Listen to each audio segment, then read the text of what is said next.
Israel और Palestine फिर से चर्चा में है और इस बार साथ में चर्चा में है भारत। रीजन है यूनाइटेड नेशन जनरल असेंबली में पास हुआ रिजोल्यूशन जिसमें वोट करने से भारत ने मना कर दिया है या फिर एब्सटेन कर लिया है। एब्सटेन करने का मतलब होता है कि ना आपने सपोर्ट में वोट किया है ना ही आपने अगेंस्ट में वोट किया है। चलिए इसे डिटेल में जानते हैं। वर्ल्ड मीडिया से कवर कर रही है, टोटल यूएनजीए को भी समझने की कोशिश करेंगे। यूनाइटेड नेशन जनरल असेंबली है क्या, इस वोटिंग का क्या इंपैक्ट होगा, इंडिया ने इस वोट को करके कुछ बड़ी प्रॉब्लम तो क्रिएट नहीं कर दी है, या हमारी फॉरेन पॉलिसी से और ज्यादा इंप्रूव होती हुई दिखेगी, जो हमारा कंसिस्टेंट एफर्ट रहा है for a peace making process उसको सपोर्ट करते हुए दिखेंगे। सबसे पहले इस रिजोल्यूशन के बारे में जानते हैं। यूनाइटेड नेशन जनरल असेंबली में एक रिजोल्यूशन पास किया गया जिसमें यह बोला गया कि इजराइल ने जितनी भी टेरिटरी पैलेस्टीन के अंदर एक्वायर कर रखी है उसे वहां से विड्रॉ करना है with in next 12 months. 193 members हैं जनरल असेंबली के अंदर, लेकिन पार्टिसिपेट किया केवल 181 मेंबर्स ने, जिसमें से 124 मेंबर्स ने सपोर्ट में वोट किया, 43 मेंबर्स इंक्लूडिंग इंडिया ने वोट करने से मना कर दिया यानी एब्सटेन कर दिया, और लगभग 14 नेशंस ने सपोर्ट में इसके अगेंस्ट वोट किया है। तो हम देखते हैं जिन्होंने विड्रॉ किया है उसमें हमारे पास कुछ कंट्रीज देखने को मिल रही हैं सामने। विड्रॉइंग कंट्रीज हैं Canada, Germany, Italy, Nepal, Ukraine, United kingdom including Australia. जिन्होंने अगेंस्ट वोट किया है, बेसिकली जिन्होंने सपोर्ट नहीं किया है इस रिजोल्यूशन के, वो है ऑफकोर्स इजराइल एंड यूएस, और बाकी 43 countries majority of the global south उन्होंने इसको एब्सटेन किया है, और बहुत सारी ग्लोबल साउथ की कंट्रीज ने इसे सपोर्ट भी किया है। अब समझते हैं इसका इंप्लीकेशन, ये वोट हमारे लिए क्यों जरूरी है। अगर देखा जाए तो सबसे पहले इंडिया का स्टैंड समझने की जरूरत है कि हमारा स्टैंड आखिर ये डिफरेंट है या हम अपनी कंसिस्टेंट पॉलिसी पे चलते हुए दिख रहे हैं। देखिए, जब इजराइल पैलेस्टीन के इशू को देखा जाता है तो हम हमेशा से हमने पैलेस्टीनियन कॉज को सपोर्ट किया है, लेकिन इस बार जिस तरीके का ग्लोबल ऑर्डर बना हुआ है, जिस तरीके से कंट्री से यह चाहा जा रहा है, कंट्री से यह उम्मीद की जा रही है कि वो एक पर्टिकुलर साइड चूज कर ले, India is not following into that trap. India ने यहां भी वही एक बैलेंसिंग अप्रोच अपनाई है, और उन्होंने बोला है rather than dividing the countries into 2 blocks, rather than dividing the world into 2 blocks, कि मैं सपोर्ट में हूं या मैं अगेंस्ट में हूं, आपको एक ब्रिज बनाने की जरूरत है, एक ऐसा सिनर्जाइज करने की जरूरत है सिचुएशन को जिससे हम पीस अटेन कर सकें। इस डिवीजन से प्रॉब्लम बढ़ेगी, रिजॉल्व नहीं होगी। इंडिया का यह भी मानना है कि यूएन चार्टर जो 2 स्टेट सॉल्यूशन की बात करता है, यूएन चार्टर के अकॉर्डिंग, और जो हम 2 स्टेट सॉल्यूशन की बात करते हैं, उसका इंडिया को पूरा सपोर्ट है। पैलेस्टीन के पास एक सोवरेन इंडिपेंडेंस होनी चाहिए, इजराइल की भी कंटिन्यूटी बनी रहनी चाहिए, दोनों को कोई विन विन सिचुएशन पहुंचकर मिडिल ग्राउंड अचीव करना चाहिए। लेकिन सबसे इंपॉर्टेंट एस्पेक्ट, सबसे इंपॉर्टेंट पॉइंट यह है कि अब तक जितने भी इजराइल फोर्सेस को लेकर रिजोल्यूशन पास हुए हैं यूएनजीए के अंदर, जहां इजराइल फोर्सेस के विड्रॉल की बात की गई है, अब तक इंडिया ने उन्हें सपोर्ट किया था, उनके फेवर में वोट किया था।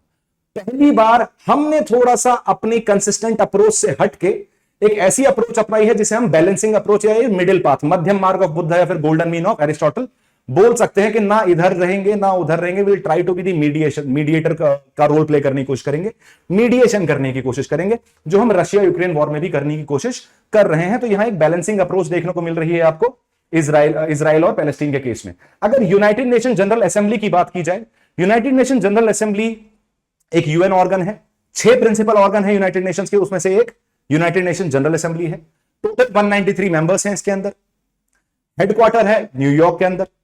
एक ऐसा प्लेटफॉर्म है जिसमें सारी की सारी 193 कंट्रीज को इक्वल वोटिंग प्रोवाइड की जाती है, इक्वल फुटिंग पे वोट करने का मौका दिया जाता है, राइट। आगे देखा जाए, अगर फंक्शंस देखे जाए यूनाइटेड नेशन जनरल असेंबली के, तो सबसे पहला इंपॉर्टेंट फंक्शन है एडॉप्शन ऑफ रेजोल्यूशंस, जिसकी बात अभी हमने की। ये रेजोल्यूशन जनरली स्पेशल मेजोरिटी से पास किए जाते हैं अगर वो इंपॉर्टेंट है, अगर स्पेशल प्रोविजंस के हैं। फॉर एग्जांपल, अगर किसी मेंबर को इंक्लूड करना है, कोई पीस डिस्प्यूट है, कोई टेरिटोरियल डिस्प्यूट रिजॉल्व करनी है, तो उसके लिए आपको स्पेशल मेजोरिटी चाहिए। अदरवाइज बाकी रिजोल्यूशन जो डेली बेसिस पे रिजोल्यूशन हो रहे हैं या लेस इंपॉर्टेंट रिजोल्यूशंस हैं, उन्हें आप सिंपल मेजोरिटी से भी पास कर सकते हो। अनदर इंपॉर्टेंट एस्पेक्ट, ये जो आप रिजोल्यूशंस पास करते हो ये नॉन बाइंडिंग होते हैं। जैसे फॉर एग्जांपल आज ये जो रिजोल्यूशन पास हुआ है, इसका मतलब ये नहीं है कि 124 मेंबर ने फेवर कर दिया है तो इजराइल को बाइंडिंग होकर विड्रॉ करना ही पड़ेगा। बट हां, एक मोरल प्रेशर और मोरल सुएशन की तरह ये एक्ट करेगा इजराइल के ऊपर कि वर्ल्ड ऑर्डर क्या चाहता है आपसे, वर्ल्ड ऑर्डर क्या एक्सपेक्ट करता है आपसे। सेकंड एस्पेक्ट अगर देखा जाए, setting international norms, international law and order, international rules and regulations. ये एक ऐसा स्पेस है जो इंडिया और किसी भी और कंट्री की सोवरेनिटी से हटके है। मैं अपने लिए लॉज बना सकता हूं, लेकिन जो इंटरनेशनल एरिनाज हैं उनके लिए लॉज बनाने के लिए कोई हमें ग्लोबल बॉडी चाहिए, कोई इंटरनेशनल पुलिसमैन चाहिए। उस इंटरनेशनल पुलिसमैन की तरह एक्ट करता है यूएनजीए और रूल्स एंड रेगुलेशंस और लॉज एंड स्टैंडर्ड सेट करने का भी काम करता है। The third and important function is creating specialised agencies. अगर कोई स्पेसिफिक फंक्शन के लिए कोई एजेंसी बनानी है, for example United Nation development programme, UNDP जैसे हमारे पास एग्जांपल है, तो ये काम भी यूनाइटेड नेशन जनरल असेंबली ही करती है। Other than that, coordination of UN activities. Multiple UN organisation function कर रही हैं पूरी दुनिया के अंदर, उनके बीच में एक सामंजस्य भी बिठाने की जरूरत है, उनके बीच में एक सिनर्जी भी बिठाने की जरूरत है, तो उसका काम भी आप यूएनजीए को ही करते हुए देखते हो। Last but not the least, addressing global issues. देखो, we live in the era of globalisation, एक कॉम्प्लेक्स इंटरडिपेंडेंस पर्सपेक्टिव पे चल रहे हैं आज की डेट में हम। कोई कंट्री एक दूसरी कंट्री से केवल एक मैटर पे इन्वॉल्व नहीं हो रही है, इंटरैक्ट नहीं कर रही है, मल्टीपल मैटर्स हैं जिसमें आप एक कंट्री को दूसरी कंट्री से इंटरैक्ट करते हुए देखोगे। और जो आज की डेट में इश्यूज हैं वो इंडिविजुअली रिजॉल्व भी नहीं किए जा सकते। For example climate change, for example sustainable development goal, for example global terrorism, उसके लिए आपको कोऑर्डिनेशन की जरूरत है। तो कहीं ना कहीं ऐसे ग्लोबल इश्यूज को कोऑर्डिनेटेड तरीके से रिजॉल्व करने के लिए यूएनजीए बहुत ही इंपॉर्टेंट रोल प्ले करती है। आई गेस यूएनजीए क्लियर हो चुका है। Moving on to the next perspective, अगर इंडिया और इजराइल के रिलेशंस की बात की जाए, आज की डेट में इंडिया और इजराइल रिलेशंस ना काफी डिवाइडेड फ्रंट देखने को मिलता है हमें। कुछ डोमेस्टिक पॉपुलेशन प्योरली सपोर्ट करती है पैलेस्टीनियन कॉज को, और कुछ एस्पेक्ट ऑफ डोमेस्टिक पॉपुलेशन, कुछ percentage of domestic population Israel cause को सपोर्ट करते हैं। इजराइल हमेशा से ही इंडिया को अपना नेचुरल पार्टनर मानता हुआ आया है। इजराइल बना था 1948 में, इंडिया ने उसे रिकॉग्निशन प्रोवाइड करा 1950 में, राइट। रिकॉग्नाइज हमने उसे बनते ही कर लिया था। इससे पहले कि मैं और डिटेल में जाऊं, एक बार हम इजराइल की लोकेशन देखते हैं वेस्ट एशिया के अंदर। This is West Asian map. ये जो आपको वेस्टर्न एंड दिख रहा है मेडिटेरेनियन रीजन में, दिस इज इजराइल। और अगर आप एनलार्ज मैप देखने की कोशिश करोगे तो this is the enlarge map of Israel, जिसमें आपको ये वेस्ट बैंक टेरिटरी देखने को मिल रही है। दिस इज गाजा स्ट्रिप, जहां आपको सारा इशू देखने को मिल रहा है। ये गोलन हाइट्स हैं जो सीरिया के साथ आपको लगी हुई दिख जाती हैं।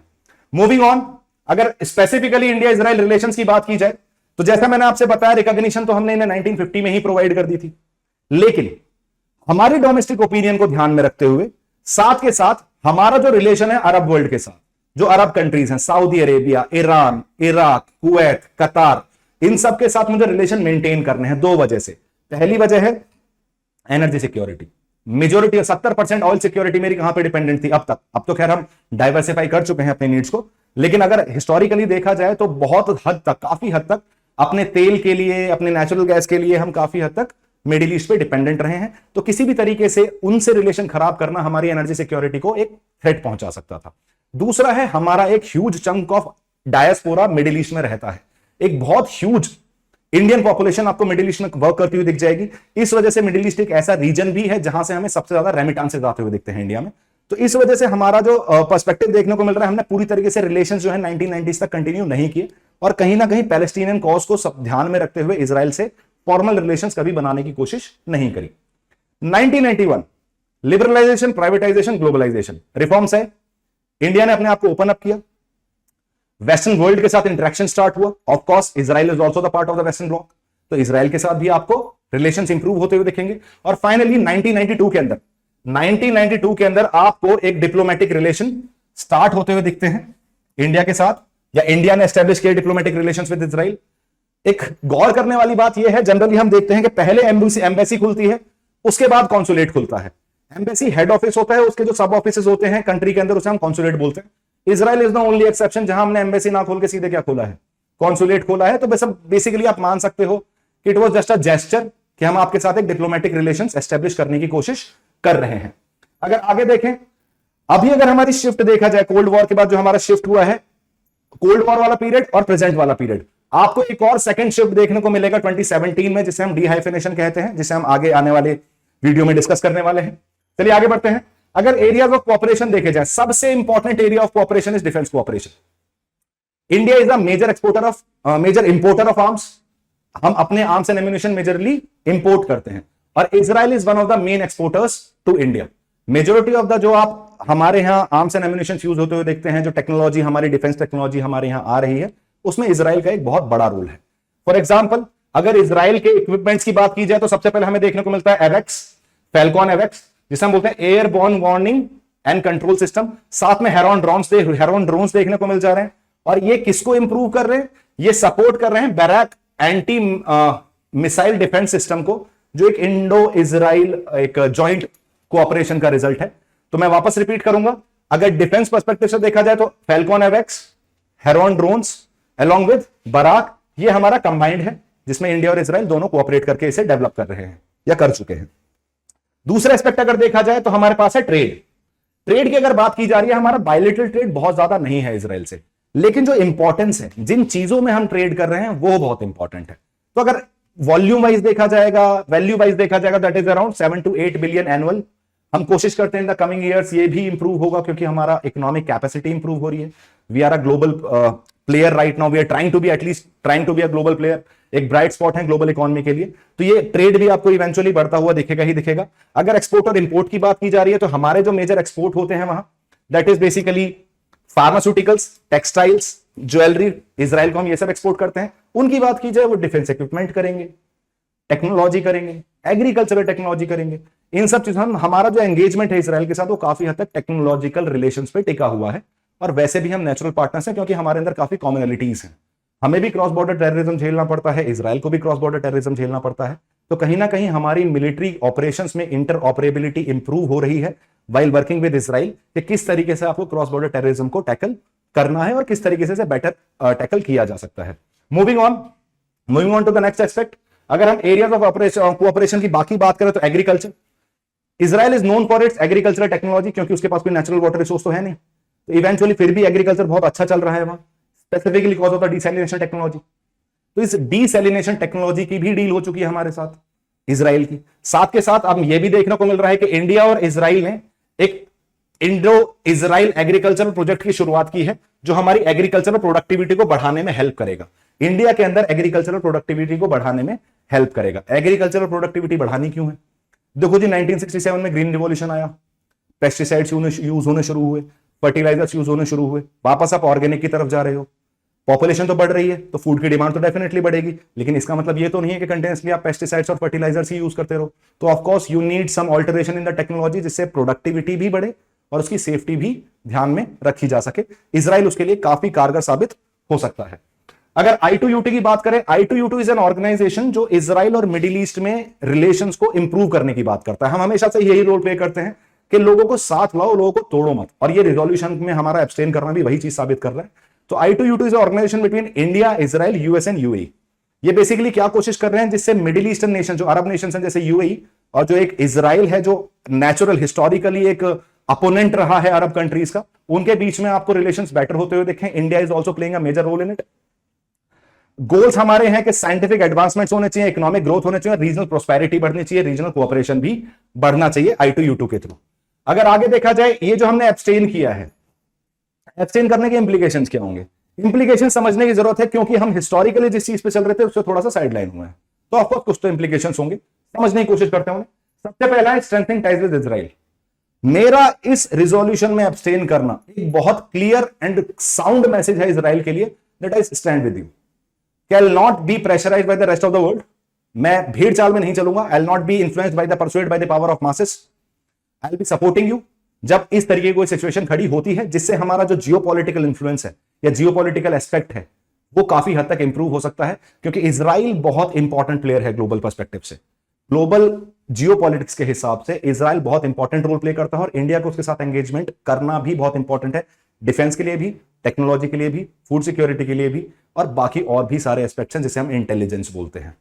Next, maintaining neutral stand of Palestine. अच्छी बात यह भी है कि हमने अगर वोट करने से मना किया है तो हमने वोट सपोर्ट में नहीं किया है, तो कहीं ना कहीं हम पैलेस्टीनियन कॉज के अगेंस्ट नहीं गए हैं। हम ये नहीं बोल रहे कि नहीं करना चाहिए, हम बोल रहे हैं यार this is not the solution. आप किसी को प्रेशराइज मत करो इस चीज को करने के लिए, क्योंकि वो प्रेशराइज करोगे तो डेफिनेटली वो काम नहीं करने वाला। आपको परसुएशन टेक्निक अपनानी चाहिए, आपको ब्रिजेस बिल्ड करने चाहिए। तो कहीं ना कहीं मैंने ये नहीं बोला कि पैलेस्टीन से फोर्सेस वापस नहीं आनी चाहिए, I just said this is not the right way to do it. तो कहीं ना कहीं मैं अपने पैलेस्टीनियन कॉज को भी स्टेबल रख पा रहा हूं, उस पर स्टैंड ले पा रहा हूं, और अभी मैं पैलेस्टीनियन कॉज के साथ खड़ा हूं। और कहीं ना कहीं हम ये बोल रहे हैं कि हमारा इंटेंशन रिफ्लेक्ट करता है ये चीज कि हम दोनों पार्टीज के साथ इंटरैक्ट करने के लिए तैयार हैं, एक मीडिएटर का रोल प्ले करने के लिए तैयार हैं। जैसा हम हमेशा बोलते हैं डॉक्टर एस जयशंकर की भाषा में कि हमारा मेन गोल है विश्व मित्र बनना, multiple alignment, issue based alignment.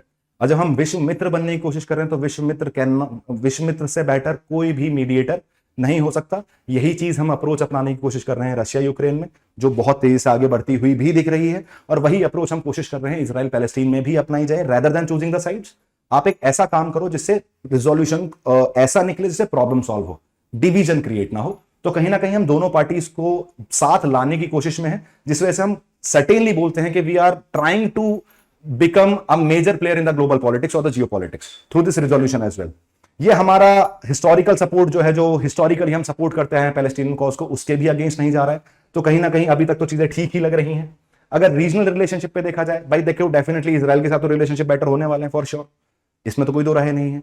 लेकिन कहीं ना कहीं हमें प्रॉब्लम किस चीज से है कि जो हमारा अरब वर्ल्ड के साथ रिलेशन है, अरब नेशंस के साथ, उसमें कहीं खटास तो नहीं आ जाएगी, उसमें कहीं सारनेस तो नहीं आ जाएगी। वो भी हमारा एस्पेक्ट है, लेकिन डरने वाली बात थोड़ी सी कम है, क्योंकि हमारे जो नेचुरल पार्टनर्स हैं जैसे सऊदी अरेबिया और यूएई, इनसे हमारी काफी हद तक इंटरेक्शन है, काफी हद तक कोऑपरेशन है। पहले हम केवल तेल पे डिपेंड करते थे, लेकिन since the time MBS Mohammed bin Salman Saudi Arabia में आए हैं, या फिर जब से हमने सेका साइन करते हुए देखा है, आपने कॉम्प्रिहेंसिव इकोनॉमिक पार्टनरशिप एग्रीमेंट हमने यूएई के साथ साइन किया है, जो एक highest level of free trade agreement है। सऊदी अरेबिया हमें हमारे यहाँ इन्वेस्टमेंट करने के लिए तैयार है, वो अपनी इकोनॉमी को डाइवर्सिफाई करना चाहते हैं, और इंडिया से बेटर ऑप्शन है नहीं। तो आई गेस इस छोटे से इश्यूज एब्सटिनेशन की वजह से कहीं ना कहीं आपको रिलेशंस खराब होते हुए नहीं दिखेंगे, specially with the major partners in the Middle east.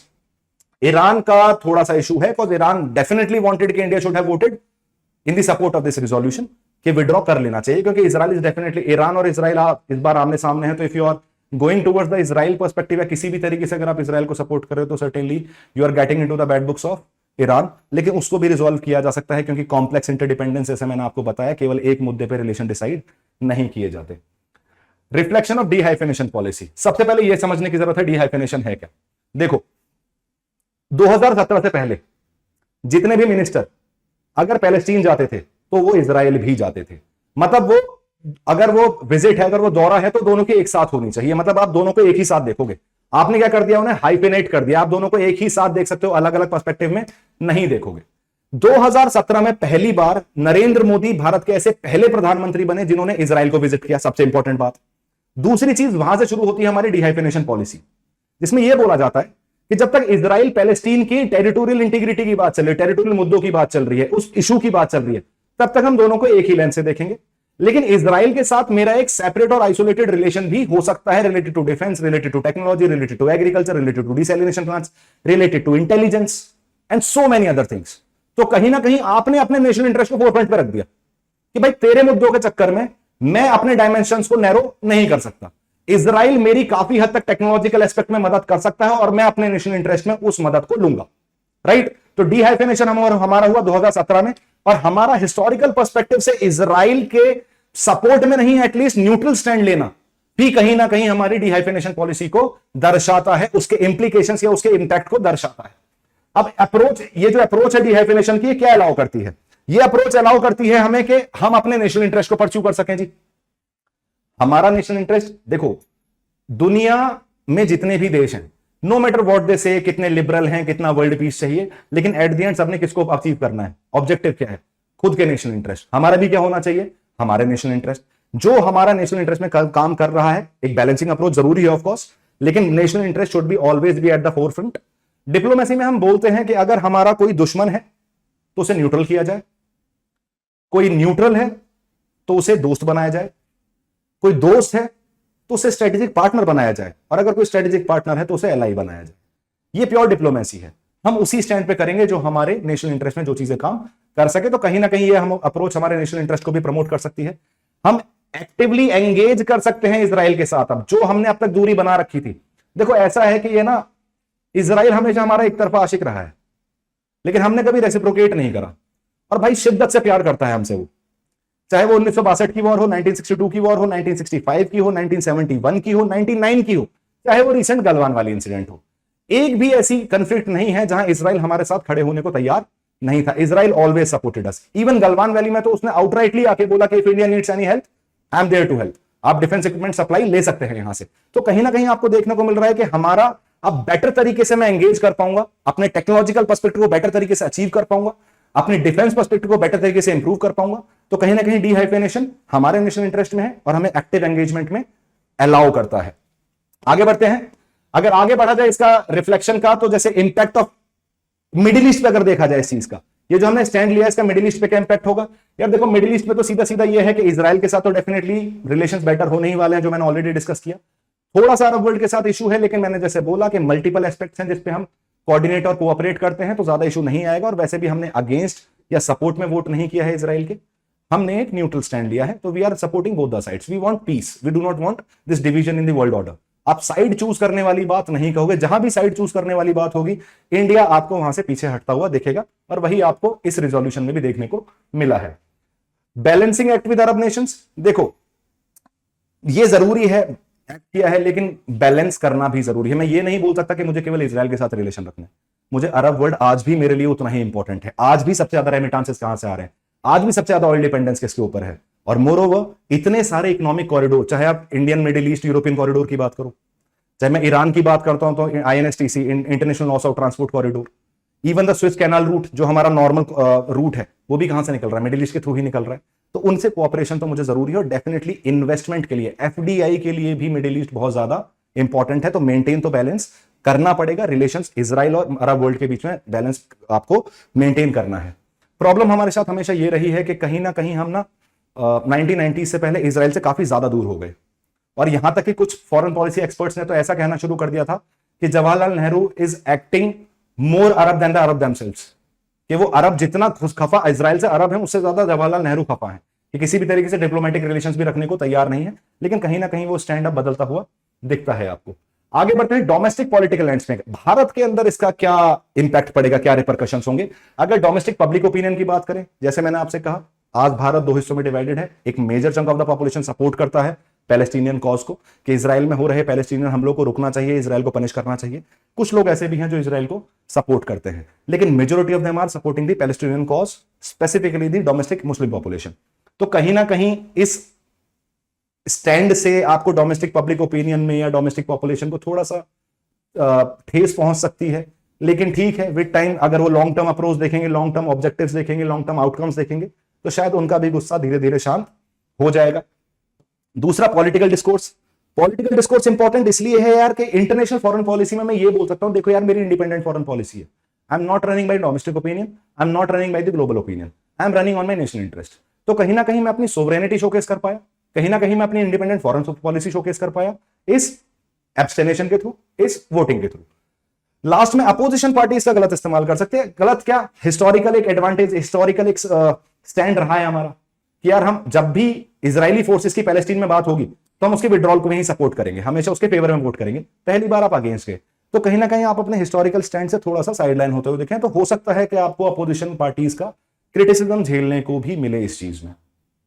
ये एक मेंस क्वेश्चन है आपके लिए, जो इतनी सारी इंफॉर्मेशन मैंने अभी आपको प्रोवाइड करी है, आई गेस आप तक आपको समझ में भी आई होगी।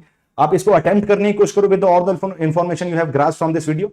The question is, analyse the implications of India's recent abstention from the United Nations resolution demanding the evacuation of Palestine by Israel. Discuss how this decision reflects India's dehyphenation policy in its foreign relations and assess its potential impact on India's standing in the Middle East and the domestic political landscape. तो basically जो आपको material अभी provide कराया गया है, जिस तरीके से मैंने चीजों को एक्सप्लेन किया है, अगर आपने ध्यान से सुना होगा तो आप डेफिनेटली बहुत अच्छे से इस क्वेश्चन को अटेम्प्ट कर पाओगे। I hope Israel India relationship, impact of this voting on India domestic landscape में, इंटरनेशनल लैंडस्केप में, अरब वर्ल्ड के पर्सपेक्टिव से, इजराइल पर्सपेक्टिव से आपको समझ में आया होगा। Thank you so much guys, have a good day.